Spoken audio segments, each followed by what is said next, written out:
trading itu beda banget sih sama investing ya. Kalau trading itu benar-benar nggak ada saham favorit dan nggak boleh ngefavoritin atau Hmm. sentimen sama satu saham. Paling yang Hmm. saya sentimen, bukan sentimen juga, yang kita hindari adalah saham-saham yang likuiditasnya kecil banget. Nah, itu nggak bisa di tradingin gitu. Mungkin kalau likuiditasnya kurang, tapi dia punya fundamental bagus, bisa diinvestasi jangka panjang kayak ULTJ tadi. Nah, saham-saham kayak gitu juga mesti diatur jangan sampai lebih dari 20% portfolio investasi ya, gitu. Nah, kalau untuk yang trading sendiri sih nggak ada saham favorit ya. Prinsip saya ketika trading adalah semua saham akan naik pada waktunya. Jadi belilah saham yang mau naik, bukan saham yang mau turun. Intinya ketika trading, baik swing trading maupun super trading, sebenarnya ketika kita trading tuh kita mengikuti gerak dari institusi gitu. Institusi atau big money itu sebenarnya lagi suka kemana sih gitu. Contoh kayak kemarin waktu bulan Maret itu, bulan Maret kan jatuh banget ya, lagi di bottom banget itu. Terus aku ada ngelihat sekitaran tanggal 13 Maret itu ya, uh, tanggal 13 Maret kayak ada lonjakan transaksi di BRI. Terus aku mikir-mikir, wah institusi udah mulai masuk nih, gitu. Kemudian saya beli tanggal 23, kena cut loss. Kemudian kita beli lagi, buyback 24, karena ngelihat transaksi udah tinggi banget. Kita sebenarnya waktu itu benar-benar ngikutin gerak dari institusi. Kita cuma ngelihat, oh ini kira-kira kalau kayak gini nih valuasinya udah terdiskon segini dalam, institusi bakalan masuk nggak sih ke BRI atau BCA kayak gini. Nah, sebenarnya clue-nya waktu itu kenapa kita masuk ke BRI, karena BCA-nya udah jalan dulu, dan BCA itu kalau naik cepet banget, susah dikejar, maka kita lihat yang kedua, pilihan kedua setelah BCA itu BRI belum jalan, dan pasti institusi bakalan masuk ke situ. Jadi kita cuma mencoba untuk berpikir seperti institusi mikir gitu. Makanya kita banyak-banyak berteman dengan institusi. Ternyata pola pikir dari riset untuk institusi itu kayak gini gitu. Mungkin nggak sampai detail ke sahamnya, tapi kita paham, oh ternyata kalau ayam-ayaman tuh pola pikirnya kayak gini. Jadi kita paham pola pikir dari institusi. Nah, kemudian juga ketika ada rebalancing kayak LQ45, kemudian MSCI, IDX 30, itu pasti juga institusi mungkin ada rebalancing juga ya. Nah, itu kita juga perhatikan di situ. Nah, jadi kita ketika trading itu benar-benar cari saham yang antara dia breakout dari sideways-nya, masuk ke tren naik yang lebih kuat, atau dia posisinya turun, cuman pantulannya bagus gitu. Jadi turunnya nggak boleh turun yang landai-landai, tapi turunnya kenceng. Dan biasanya kalau yang kayak gitu, malah saya pilih blue chip. Kalau yang breakout itu seringnya second liner. Cuman kali ini ya blue chip dan second liner semuanya kalau saya lihat polanya sama, mau recovery gitu. Ketika ngomongin analisis teknikal ya, Ah, selalu nanyanya, lu pakai indikator apa sih? ah. Sampai pada akhirnya ketika ikut workshop dengan saya tuh indikator saya as simple as MA dan juga volume, that's all. Nah, sebenarnya kalau kita belajar analisis teknikal, itu kita harus lebih memahami tentang siklus harga saham. Ada yang siklus harga saham tuh ini di bawah, ini stage 1, kemudian stage 2, stage 3, stage 4. Nah, kita harus paham peralihan dari setiap stage itu gimana. Dari stage 1 ke stage 2, ini ciri-cirinya apa. Nah, di setiap stage ini strateginya beda-beda gitu. Jadi kalau stage 1-nya tuh kita perhatikan, oh ini stage 1 ini dari cycle besar atau cycle kecil. Kalau stage 1-nya dari cycle besar, artinya jatuh dalam, nah itu kita bisa manfaatkan untuk value investing. Ya, jadi stage 1-nya ini kalau kita lihat ternyata dia siklus besar di monthly chart, kita bisa manfaatkan value investing. Dan di stage 1 ini kan sideways di bawah ya, sideways di bawah. Ini naik turun kayak gini. Nah, ini tradingnya pakai swing trading. Contoh nih. Contoh adalah saham MNCN. Tadi kok heboh banyak yang nanyain MNCN, padahal ini MNCN juga naiknya nggak seberapa sih. Tanggal 3 Agustus kita ada beli MNCN. Padahal hari itu adalah candle ke-6, dia merah berturut-turut. Kenapa MNCN ini kita beli? As simple as, coba aku kasih lihat dikit ya. Aku bisa kasih lihat dikit nih. Ini as simple as MNCN ini dia kena support kuatnya dia di sini dan di sini. Nah, kalau trader pemula dia bakalan cuman ngeliatin garis ini. Dia bakalan cuman ngeliatin, oh pakai support ya, pakai ini ya. Padahal sebenarnya kalau saya tidak cuma melihat di situ, saya ngelihatnya dari sini. Ini cycle stage berapa? Ini stage 3, ini stage ini stage 2 masih naik, ini stage 3 di atas. Nah, ini stage 4. Stage 4 tuh pokoknya turunnya dalam. Stage 4 turunnya dalam. Nah, kalau stage 1 lagi, balik ke stage 1, ini udah masuk ke masa sideways lagi. Nah, pada stage 1 ini susah banget di tradingin sebenarnya. Ini paling susah di tradingin karena masa sideways. Kalau teman-teman sekarang bahasa gaulnya tuh tren kangguru gitu. Nah, jadi kita harus be very careful banget kalau tren kangguru, kita lebih prefer untuk buy on weakness daripada buy breakout. Nah, contohnya ini, 3 candle aja kita udah keluar. Profitnya juga nggak banyak, sekitaran 5-6%.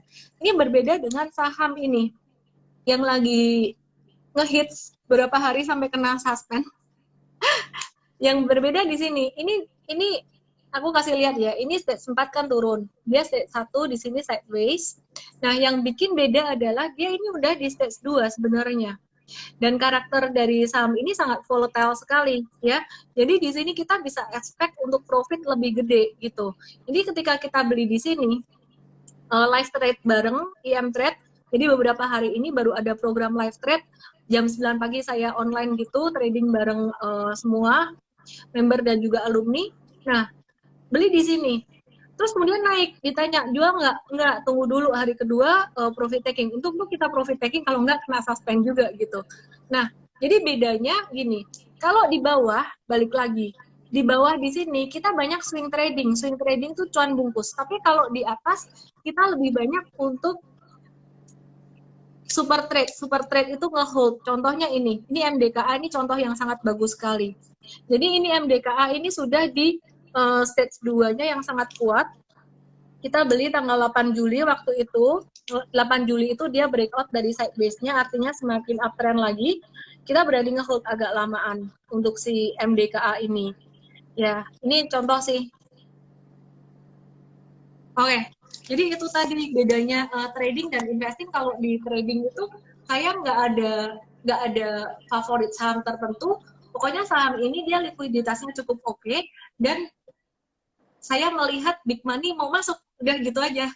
Tahun 2020 ini aku banyak ngomong tentang long term investing juga karena lagi momennya banget tuh. Karena kalau biasanya di tahun-tahun sebelumnya tuh aku ngelihatnya kayak perusahaan-perusahaan yang premium itu valuasinya kok mahal gitu. Jadi aku kalau long term investing itu sangat konservatif banget, aneh kan ya.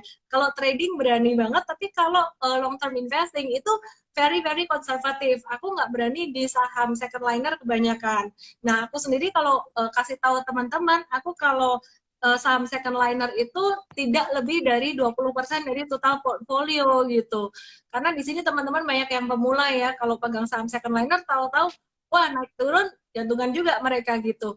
Nah, kalau aku long term investing, aku suka di saham-saham big caps gitu, yang memang fundamentally udah mapan, udah mateng.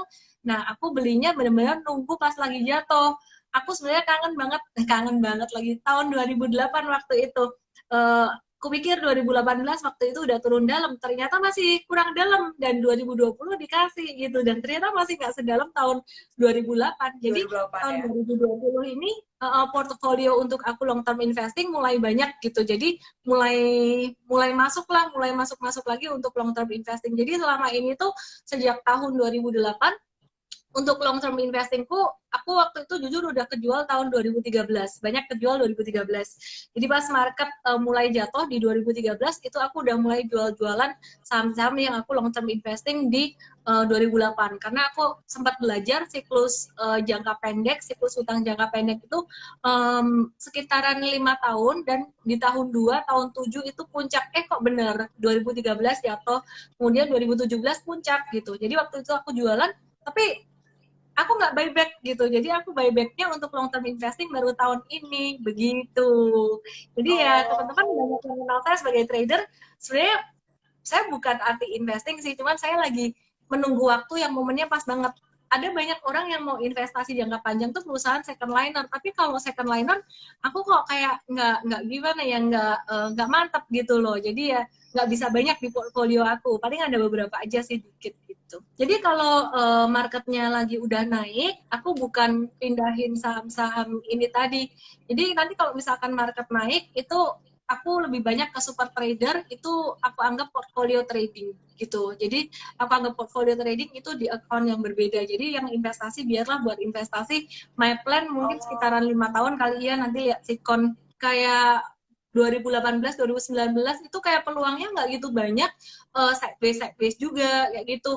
Itu sempat aku masuk ke obligasi ori. Nah, tapi ori ini cuma buat sementara aja. Begitu banyak peluang aku masuk ke saham lagi gitu.